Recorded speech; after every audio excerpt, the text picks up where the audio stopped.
Hello everyone, welcome back to our channel Eduotic. তো আজিৰ এই ভিডিঅ'টিত আমি ডিসকাস কৰিম DLED এক্সামৰ বাবে যি এন্ট্ৰেন্স তাৰ বিষয়ে। তো এই এন্ট্ৰেন্সটো কেতিয়া হ'ব, ইয়াৰ বাবে মিনিমাম এলিজিবিলিটি কি হ'ব, ডেট কেনেকৈ এপ্লাই কৰিব লাগিব, গোটেইখিনি কথা ভিডিঅ'টিৰ মাধ্যমেৰে ডিসকাস কৰিম। গতিকে ভিডিঅ'টি শেষলৈকে চাবলৈ নাপাহৰিব। সো এই দুবছৰীয়া যি ডিপ্লোমা প্ৰগ্ৰাম DLED তাৰ বাবে যেটো এন্ট্ৰেন্স অনুষ্ঠিত হ'ব, তো তাৰ জৰিয়তে NCTE ৰিকগনাইজড টিচাৰ এডুকেশ্যন ইনষ্টিটিউচনত তাৰ এডমিশ্যন হ'ব। ঠিক আছে, এতিয়া তাৰ বাবে মিনিমাম কোৱালিফিকেশ্যন হৈছে হায়াৰ ছেকেণ্ডাৰী পাছ হ'ব লাগিব আৰু এটলিষ্ট 50% মাৰ্কছ থাকিব লাগিব। যদিহে ছাত্ৰ ছাত্ৰীগৰাকী SC বা আৰু ST কেটেগৰীত বিলংছ কৰে তেতিয়াহ'লে 5% মাৰ্কছৰ কি দিয়া হ'ব, ৰিলেক্সেশ্যন দিয়া হ'ব।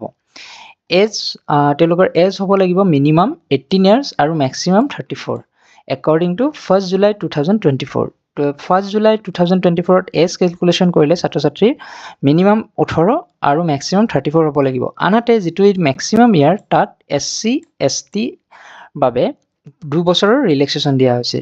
ৰিজাৰ্ভেশ্যন পলিচিত কি হ'ব, অসম গভৰ্ণমেণ্টৰ আণ্ডাৰমতে চলিব OBC SC ST আৰু PWD EWS আদি থাকিব। এপ্লাই কৰিব লাগিব অনলাইন মোডত তোমালোকে, আৰু এপ্লাই কৰাৰ বাবে এইটো হৈছে ৱেবছাইট। এপ্লিকেশ্যন ফিছৰ কথা লৈ আহোঁ। এপ্লিকেশ্যন ফিছ হ'ল 600 rupees আৰু এই 600 rupees তোমালোকে ইণ্টাৰনেট বেংকিং, ডেবিট কাৰ্ড নাইবা ক্ৰেডিট কাৰ্ডৰ মাধ্যমেৰে দিব লাগিব। আনহাতে পৰীক্ষাৰ বাবে যি এডমিট কাৰ্ড, সেই এডমিট কাৰ্ডসমূহ এই ৱেবছাইটটোত তোমালোকে পাই যাবা। আনহাতে যি এতিয়া আহোঁ টেষ্ট চেণ্টাৰ। টেষ্ট চেণ্টাৰসমূহ এনেকুৱা হ'ব যিবোৰ ছাত্ৰ ছাত্ৰীয়ে নিজৰ ডিষ্ট্ৰিক্টখনতে টেষ্ট চেণ্টাৰ থাকিব আৰু এই ডিষ্ট্ৰিক্টখন সিলেক্ট কৰি তাত টেষ্ট চেণ্টাৰসমূহ সিলেক্ট কৰিব পাৰিব। নেক্সট ইম্পৰ্টেণ্ট ডেটসমূহলৈ আহোঁ।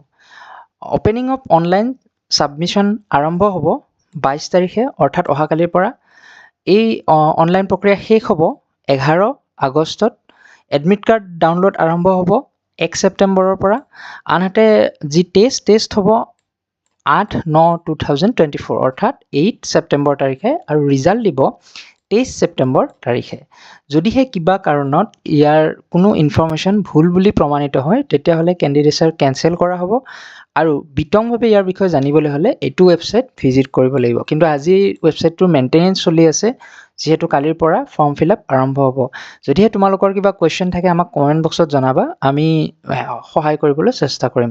ভিডিঅ'টি যদি ভাল পালে লাইক কৰিব আৰু প্ৰয়োজনীয়সকলৰ মাজত শ্বেয়াৰ কৰি চেনেলটি ছাবস্ক্ৰাইব কৰিবলৈ নাপাহৰিব। ধন্যবাদ।